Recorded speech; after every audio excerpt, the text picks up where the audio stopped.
اس کے بعد ابوبکر صدیق اپنے ہمراہ بلال رضی اللہ تعالیٰ عنہ کو لیے ہوئے حضور صلی اللہ علیہ وسلم کی خدمت میں پہنچے۔ آپ کو جب اس تمام صورتحال کی اطلاع ہوئی تو آپ نے ظالم امیہ کے شکنجے سے بلال کی آزادی پر انتہائی مسرت کا اظہار کیا،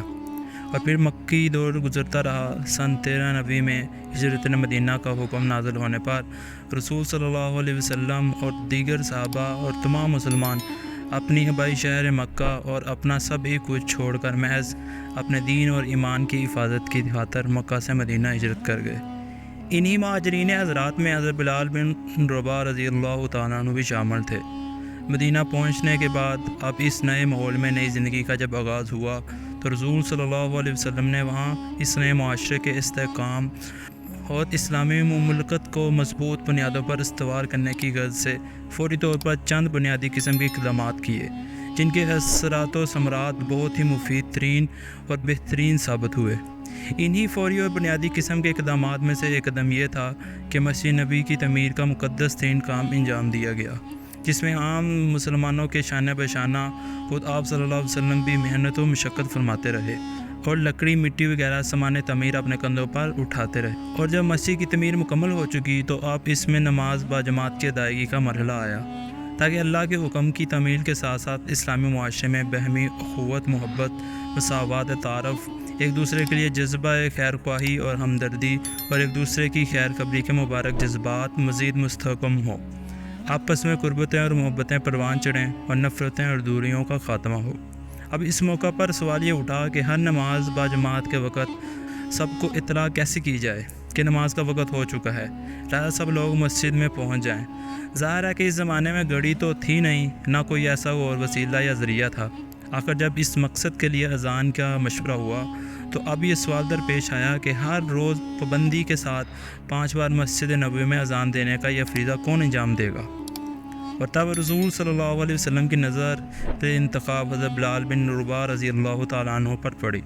جو ابتدائی اسلام سے ہی عہد کا وہ نعرہ گنگناتے چلے آ رہے تھے، اور اسی کو انہوں نے صبح و شام اپنا ورد بنا رکھا تھا۔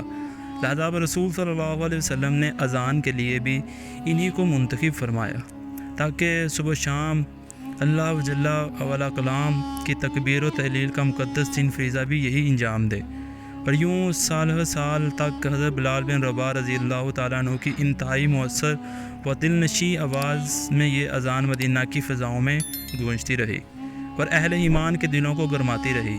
اور یوں خود رسول صلی اللہ علیہ وسلم کی طرف سے مبارک انتخاب کے نتیجے میں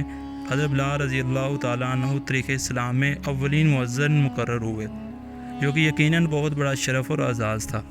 ہجرت مدینہ کے موقع پر مسلمان جب مکہ سے مدینہ کی جانب ہجرت کر گئے تھے، تب ابتدا میں تو مشرکین مکہ خوشی منا رہے کہ اچھا ہوا کہ یہ مسلمان ہمارا شہر مکہ سے دور چلے گئے، لیکن اس کے بعد جب انہیں اس قسم کی اطلاعات ملنے لگی کہ مسلمان تو اب وہاں مدینہ میں چین و سکون کی زندگی بسر کر رہے ہیں، تو اس چیز کو برداشت نہ کر سکے۔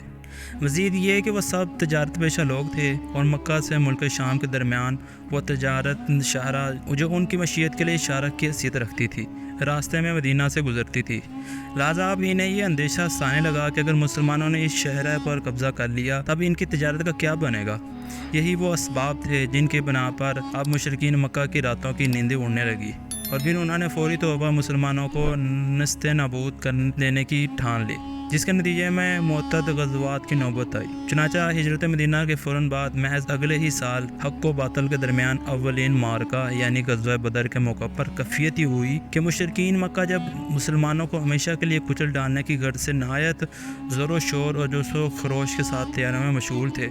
تب ان کے سرداران قریش میں سے امیہ بن خلف، جو کہ حضرت بلال بن رباح رضی اللہ تعالیٰ عنہ کا آقا، کافی بزدلی کا شکار تھا، کیونکہ اس جنگ کے تصور سے ہی اس کے شور و وجدان پر عجیب وحشت سی طاری ہونے لگی اور انجانے خوف کی ایک لہر اس کے اندر دوڑنے لگی۔ لہذا اس سے قبل مختلف قبائلی جنگوں میں وہ ہمیشہ پیش پہ رہتا تھا لیکن اب غزوہ بدر کے موقع پر مکہ سے روانگی سے قبل اپنے اس انجان خوف کی وجہ سے اس نے جنگ میں شرکت نہ کرنے کا حتمی فیصلہ کر لیا۔ بڑے بڑے سرداران قریش کو امیہ کے اس فیصلے کا علم ہوا تو حیرت زدہ رہ گئے۔ خاص طور پر ان سرداران قریش میں ایک نامی گرامی سردار جس کا نام عقبہ بن ابی معیط تھا۔ یہ امیہ کا وہ بہت ہی جگری اور قریبی دوست تھا، اور یہی دوست تھا جو حضرت بلال رضی اللہ تعالیٰ پر ظلم و ستم ڈھانے پر امیہ کو اکساتا تھا۔ اس سردار کو جب یہ علم ہوا کہ امیہ نے مسلمانوں کے خلاف اس اولین جنگ میں شرکت نہ کرنے کا فیصلہ کر لیا ہے، تب اس سے رہا نہ گیا اور امیہ کے ساتھ اس سلسلے میں بات کرنے کی غرض سے چل پڑا۔ امیہ اس وقت بڑے بڑے سرداران قریش کے جرمٹ میں بیٹھا ہوا تھا، محفل عروج پر تھی۔ تب اس کے دوست عقبہ نے وہاں پہنچتے ہی ان تمام معزز سرداران نے قریش کی موجودگی میں اسے بزدلی اور غداری کا طعنہ دیا۔ تب امیہ حیران و پریشان اسے دیکھتا ہی رہ گیا، لیکن ابھی وہ اس کیفیت سے نکلا ہی نہ تھا تو ان تمام سرداران قریش کی نگاہوں کے سامنے عقبہ نے ایک اور بڑی ہی عجیب و غریب حرکت کر ڈالی۔ ہوا یہ کہ وہ اپنے ہمراہ عورتوں کے بناؤ سنگار کا کچھ سامان لایا تھا۔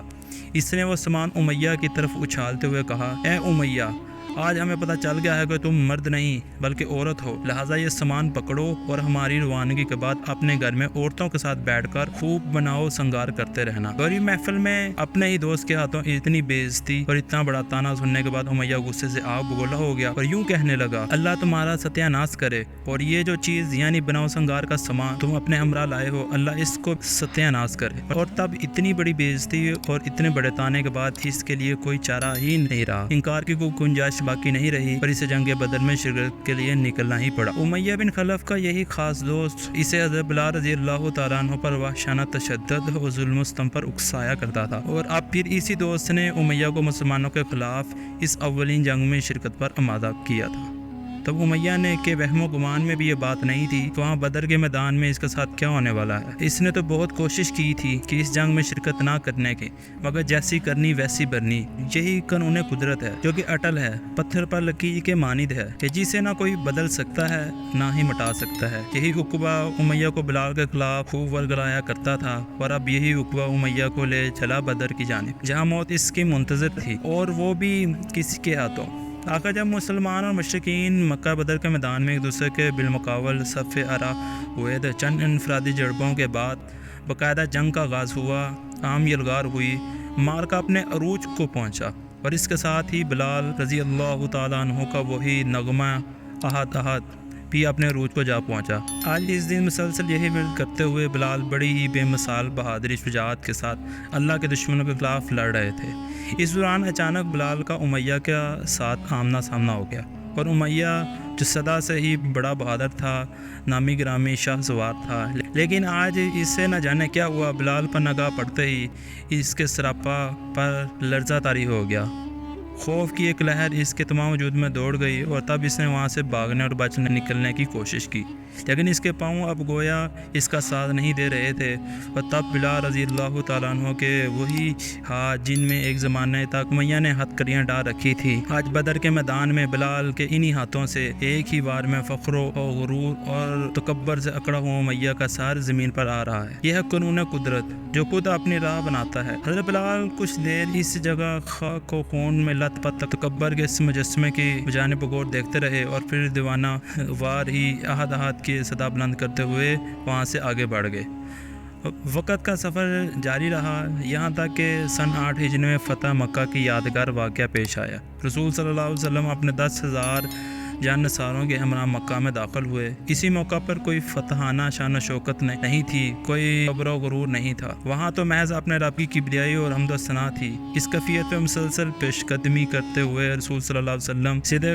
خانہ کعبہ کے قریب پہنچے، اور پھر حضرت بلال رضی اللہ تعالیٰ عنہ کو اپنے ہمراہ لیے ان خانہ کعبہ کے اندر داخل ہو گئے۔ شرک اور گمراہی کے جو آثار وہاں نظر آئے ان کا صفایا کیا، اور پھر کچھ ہی دیر بعد آپ صلی اللہ علیہ وسلم نے حضرت بلال رضی اللہ تعالیٰ عنہ کو حکم دیا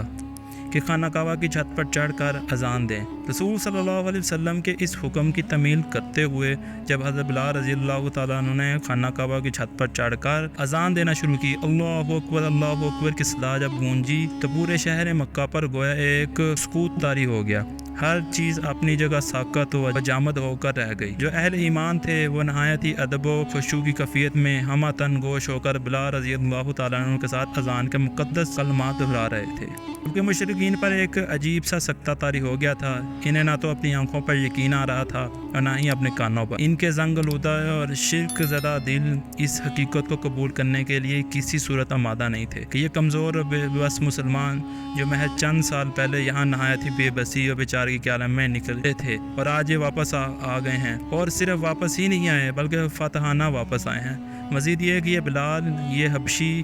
غلام جسے ہم نے اس شہر مکہ میں گلے میں رسی ڈال کر دن پر تپتی ہوئی گلیوں میں گھسیٹا کرتے تھے، آج یہی ہماری نگاہوں کے سامنے تمام سرداران قریش کی موجودگی میں کعبہ کی چھت پر چڑھ کر کس قدر شان بے نیازی کے ساتھ اور کس طرح بے خوف و خطر ہو کر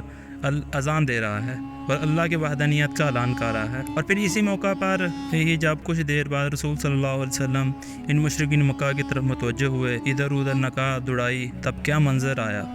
ہر طرف وہی پرانے چہرے، بڑے بڑے مجرم، خونی قاتل، وہی پرانے دشمن آج بے باس شرمندہ، سر جھکائے ہوئے اور نگاہیں نیچے کی ہوئی نظر آئے۔ یہ وہی لوگ تھے جو آپ صلی اللہ علیہ وسلم کے خون کے پیاسے تھے، جانی دشمن تھے، جنہوں نے مکہ میں آپ صلی اللہ علیہ وسلم کی قتل کی سازش کی، صلی اللہ علیہ وسلم کے ساتھیوں کے ساتھ ہر قسم کا ظلم کیا، ہر قسم کی بدسلوکی کے لیے انہیں تختہ مشق بنائے رکھا۔ آپ صلی اللہ علیہ وسلم کچھ دیر یوں ہی ان سب کی جانب دیکھتے رہے اور کچھ دیر سوچوں میں ڈوبے رہے۔ پھر آپ صلی اللہ علیہ وسلم کی آواز گونجی۔ آپ صلی اللہ علیہ وسلم نے اپنے ان بدترین دشمنوں اور بدافواہوں کو مخاطب کرتے ہوئے یہ یادگار الفاظ کہے: آج تم پر کوئی ملامت نہیں، جاؤ آج تم سب آزاد ہو۔ آپ صلی اللہ علیہ وسلم کی زبانی یہ الفاظ سن کر اب وہ مزید حیران و پریشان رہ گئے اور سوچنے لگے کہ ہم سالوں سال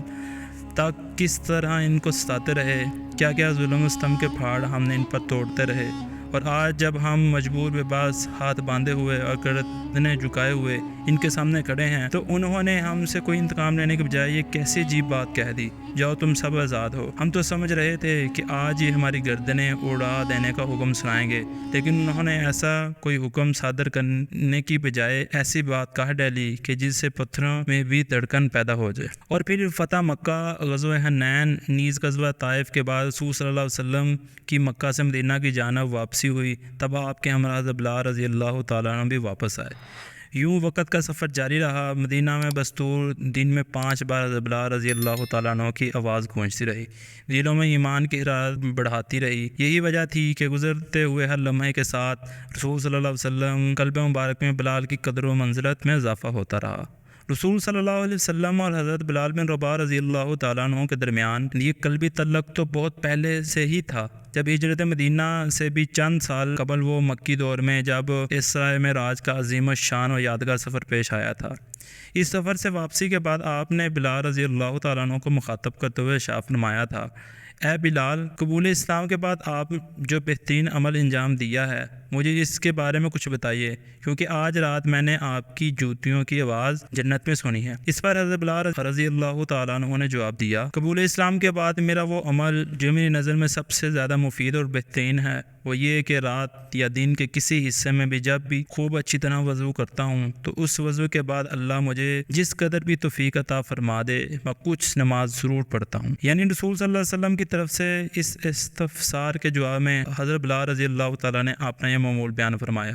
کہ رات ہو یا دن ہو جب بھی میں وضو کرتا ہوں تو حسب توفیق کچھ نہ کچھ نوافل پڑھ لیتا ہوں۔ یہ وہ عمل ہے جس کی وجہ سے حضرت بلال رضی اللہ تعالیٰ عنہ کو اللہ سبحانہ و تعالیٰ کی بارگاہ میں اس قدر و بلند و عظیم مقام و رتبہ نصیب ہوا کہ رسول صلی اللہ علیہ وسلم نے معراج کے موقع پر جنت میں حضرت بلال رضی اللہ تعالیٰ عنہ کی قدموں کی آہٹ محسوس فرمائی۔ یوں رسول صلی اللہ علیہ وسلم کے ساتھ حضرت بلال بن رباح کا تعلق خاطر عرصہ دراز سے اور ابتدائی اسلام سے ہی چلا آ رہا ہے، جو کہ ہر گزرتے ہوئے دن کے ساتھ مضبوط سے مضبوط تر ہوتا جا رہا تھا۔ اس کیفیت میں رسول صلی اللہ علیہ وسلم کا مبارک زمانہ گزر گیا۔ آپ صلی اللہ علیہ وسلم حضرت بلال کے تادم آخر انتہائی خوش اور مسرر مطمئن رہے۔ رسول صلی اللہ علیہ وسلم کے اس جان فانی سے رخصت کا واقعہ بہت افسوسناک ثانیہ تھا، جس کی وجہ سے تمام مدینہ شہر میں ہر جانب رنج و عمل کی فضا چھائی ہوئی تھی، ہر کوئی غم کے سمندر میں ڈوبا ہوا تھا۔ یہی کیفیت حضرت بلال بن رباح رضی اللہ تعالیٰ عنہ کی بھی تھی۔ اس کا یہ اثر تھا کہ رسول صلی اللہ علیہ وسلم کے بعد اب انہوں نے مسجد نبوی میں اذان دینے کا وہ سلسلہ ترک کر دیا، کیونکہ دوران اذان جب کیونکہ دوران اذان جب وہ اشہد ان محمد الرسول اللہ پر پہنچتے تو بہت اداس ہو جاتے، آواز لرزا جاتی، تب ان کے لیے اذان مکمل کرنا بہت دشوار ہو جاتا۔ رسول صلی اللہ علیہ وسلم کے بعد اب مدینہ میں بلال بن رباح کا دل بھی نہیں لگتا تھا۔ یہی وجہ تھی کہ آخر انہوں نے فیصلہ کیا کہ ملک شام میں جو اسلامی فوج رومیوں کے خلاف جنگ لڑ رہی ہے، میں بھی وہاں چلا جاؤں اور اب اپنی باقی زندگی ان سپاہیوں کے شانہ بشانہ بس اللہ کے دین کی سر بلندی کے لیے وقف کر دوں۔ چاہتا اس بارے میں حضرت بلال رضی اللہ تعالیٰ عنہ نے رسول صلی اللہ علیہ وسلم کے اولین جانشین اور خلیفہ وقت حضرت ابوبکر صدیق سے اجازت چاہی، جس پر حضرت ابوبکر رضی اللہ تعالیٰ عنہ نے اصرار کیا کہ بلال آپ ہمیں چھوڑ کر مت جائیے، لیکن بلال جانے پر مصر تھے۔ دونوں طرف سے اصرار کا یہ سلسلہ چلتا رہا۔ آخر حضرت بلال رضی اللہ تعالیٰ عنہ نے حضرت ابوبکر صدیق کو مخاطب کرتے ہوئے یوں کہا، اگر آپ اس وجہ سے مجھے جاننے کی اجازت نہیں دے رہے کہ آپ نے مجھے مکہ میں امیہ سے خرید کر آزاد کیا تھا اور اپنے اس احسان کی وجہ سے آپ یہ چاہتے ہیں کہ میں آپ کی بات مانوں، تب ٹھیک ہے، میں حاضر ہوں، پر اگر آپ نے محض اللہ کی رضا کی خاطر آزاد کیا تھا تو میری آپ سے گزارش ہے کہ آپ مجھے روکیے مت، مجھے جانے کی اجازت دیجیے۔ حضرت ابوبکر صدیق نے جب بلال کی زبانی یہ بات سنی اور انہوں نے مدینہ سے ملک شام جانے کی اجازت دے دی، چنانچہ حضرت بلال بن رباح رضی اللہ تعالیٰ عنہ مدینہ منورہ سے ملک شام منتقل ہو گئے اور وہاں اسلامی لشکر میں شامل ہو کر اللہ کے دین کی سربلندی کی خاطر جدوجہد میں مشغول ہو گئے۔ جس طرح حضور صلی اللہ علیہ وسلم کے مبارک دور میں انتہائی عزت و احترام کی نگاہ سے دیکھا جاتا تھا، اس طرح ملک شام میں بھی سبھی لوگ دل و جان سے ان کی عزت کیا کرتے تھے۔ لیکن بلال ہمیشہ یہی کہتے تھے کہ میں تو محض ایک حبشی غلام ہوں، ایک سیاہ فام کنیز کا بیٹا۔ دراصل یہ تو محض حضرت بلال کی طرف سے تواضع اور عجز و انکسار تھا، ورنہ حقیقت تو یہ ہے کہ دین اسلام میں چہروں کی سفیدی یا سیاہی کی کوئی حیثیت نہیں، بلکہ اصل چیز دلوں کی سفیدی یا سیاہی ہے۔ صبح شام کا یہ سفر جاری رہا۔ خلیفہ اول حضرت ابوبکر صدیق کے انتقال کے بعد خلیفہ دوم کی حیثیت سے عمر بن خطاب نے ذمہ داریاں سنبھال لی۔ تب اسلامی فتوحات کا سلسلہ بہت زیادہ وسعت اختیار کر گیا، گویا مشرق و مغرب میں فتوحات کا ایسا طاقتور سیلاب تھا جس کے آگے بند باندھنا کسی کے بس کی بات نہیں تھی۔ انہی دنوں 17 ہجری میں سپہ سالار اعلیٰ حضرت ابو عبیدہ بن جراح رضی اللہ تعالیٰ عنہ کی زیر قیادت فتح بیت المقدس کا انتہائی یادگار اور تاریخی واقعہ پیش آیا۔ اس موقع پر مسلمان اور رومیوں کے درمیان ایک معاہدے کے مطابق اب بیت المقدس شہر کی چابی مسلمانوں کے حوالے کی جانی تھی۔ اس موقع پر رومیوں کے بادشاہ نے یہ شرط رکھی کہ اس مقصد کے لیے مسلمانوں کے خلیفہ حضرت عمر خود بیت المقدس آئیں، ہم چابی فقط انہی کے حوالے کریں گے، کسی اور کو ہم یہ چابی نہیں دے سکتے۔ حضرت ابو عبیدہ بن جراح نے بذریعہ مکتوب حضرت عمر بن خطاب کو اس صورتحال سے آگاہ کیا۔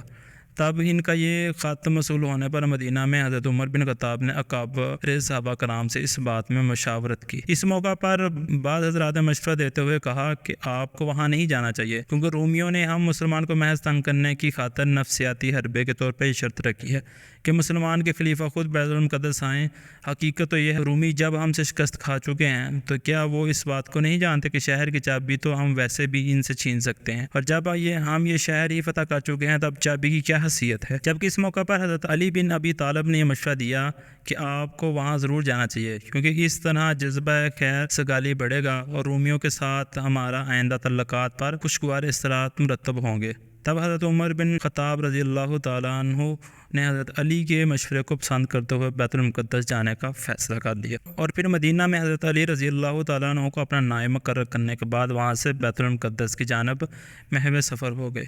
طویل سفر طے کرنے کے بعد حضرت عمر رضی اللہ تعالیٰ عنہ جب بیت المقدس پہنچے تو وہاں اسلامی فوج کے سپہ سالار اعلیٰ حضرت عبیدہ بن جراح نیز دیگر مشہور صحابہ، اہم شخصیات اور مختلف سپہ سالار سے ملاقات ہوئی، مثلا معاذ بن جبل، خالد بن ولید، یزید بن ابی سفیان، شربیل بن حسنہ وغیرہ رضی اللہ تعالیٰ اجمعین وہاں شامل تھے۔ اس موقع پر حضرت عمر بن خطاب کی نگاہیں دائیں بائیں کسی کو تلاش کرتی رہیں۔ کسی نے آپ سے پوچھ لیا، اے امیر المومنین، کہ آپ کسی کی تلاش میں ہیں؟ حضرت عمر رضی اللہ تعالیٰ نے جواب دیا، ہاں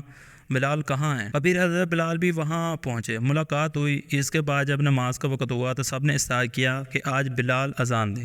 لیکن حضرت بلال نے معذرت کر دی۔ آخر خلیفہ وقت حضرت عمر بن خطاب نے انہیں مخاطب کرتے ہوئے فرمایا، اے بلال، فتح مکہ کی یادگار عظیم شان موقع پر رسول صلی اللہ علیہ وسلم کے 10,000 افراد پر مشتمل لشکر میں سے صرف آپ کو اذان کے لیے منتخب فرمایا تھا، وہ یادگار ترین موقع تھا۔ آج یہ فتح بیت المقدس کا واقعہ بھی یادگار ترین موقع ہے۔ لہٰذا ہم سب کی یہ خواہش ہے کہ آج بھی آپ ہی اذان دیں۔ تب حضرت بلال آمادہ ہو گئے اور اذان دی۔ حضرت عمر بن خطاب اور دیگر اکابر صحابہ رضی اللہ تعالیٰ اجمعین جو اس موقع پر وہاں موجود تھے، ہر سال کے بعد جب انہوں نے حضرت بلال کی پرسوز اور دل نشین آواز میں اذان سنی تو انہیں رسول صلی اللہ علیہ وسلم کا مبارک زمانہ یاد آ گیا۔ تب وہ سبھی آبدیدہ ہو گئے۔ صبح شام کا یہ سفر جاری رہا۔ حضرت بلال بن رباح بستور ملک شام میں ہی مقیم رہے۔ اللہ کے دین کی سربلندی کے جذبے سے سرشار مسلسل اسلامی فوج کی خدمات انجام دیتے رہے۔ آخر 20 ہجری میں وہیں دمشق میں مختصر لالت کے بعد ان کی دنیا فانی سے کوچ کر گئے اور اپنے اللہ سے جا ملے۔ یوں وہ آواز ہمیشہ کے لیے خاموش ہوگی۔ ابتدائی اسلام میں عہد کا نعرہ اس آواز کو بلند ہو رہا تھا تو مکہ شہر میں بڑے بڑے ظالم و جابر، مغرور و متکبر سردار ان قریش کے دلوں پر لرزہ طاری ہو جایا کرتا تھا کہ جب رسول صلی اللہ علیہ وسلم کے مبارک دور میں مدینہ میں یہی آواز اذان کی صورت میں بلند ہوتی تو مدینہ کی مبارک فضا میں گونجتی تو اہل ایمان کے دلوں کو گرما دیا کرتی تھی۔ فتح مکہ کے موقع پر بھی یہی آواز اذان بن کر فضا میں بلند ہوئی تھی، اور پھر فتح بیت المقدس کے یادگار موقع پر بھی یہی آواز اذان بن کر فضا میں گونجی تھی۔ یہ مبارک آواز اب ہمیشہ کے لیے خاموش ہو گئی تھی۔ اللہ تعالیٰ اپنے حبیب صلی اللہ علیہ وسلم کی اس جلیل القدر صحابی حضرت بلال بن رباح کا درجہ جنت الفردوس میں بلند فرمائے، نیز ہمیں وہاں اپنے حبیب صلی اللہ علیہ وسلم اور نیز تمام صحابہ کرام رضی اللہ تعالیٰ اجمعین کی صحبت معیت سے نوازے۔ ناظرین، یہ تھے حضرت بلال رضی اللہ تعالیٰ اجمعین کی زندگی۔ اگر آپ کو ہماری ویڈیو پسند آئی ہے تو آپ ہمارے چینل کو سبسکرائب کر لیں اور بیل آئیکن کو لازمی پریس کر لیں تاکہ ہر نئی آنے والی ویڈیو آپ کو بر وقت مل سکے۔